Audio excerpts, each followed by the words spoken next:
But as I said, it took Jethro to come and pay Moses a visit for Moses to realize that he needed help.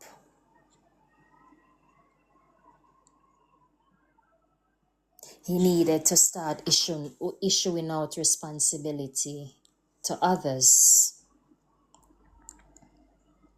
But me glad where Jethro did not just say to Moses like, oh Moses, just hire and allocate the task, the job to any and everybody. He didn't say that.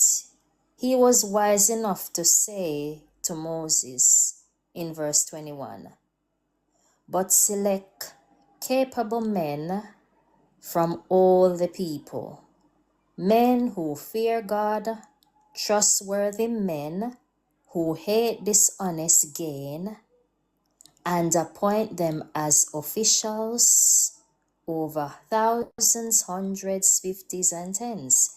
Because this is not no little dibby little thing, you know. It's a huge task. That's why you notice sometimes even in certain organizations, like when they're going to do a hire, they're going to vet you out till thy kingdom come, thy will be done, you know. Even if it mean it's going to take months, a year, just to check your background fully, they're going to do that because they're not going to want to take the risk of you coming up into their establishment and within a day or a few weeks or a month or a year, their company come tumbling down and crashing. And that's going to affect everybody else because people going to be out of work because the company gone in a complete meltdown. And then it gives the name of the company, right? So the way Moses was going, at some point, one and one have to ask the question.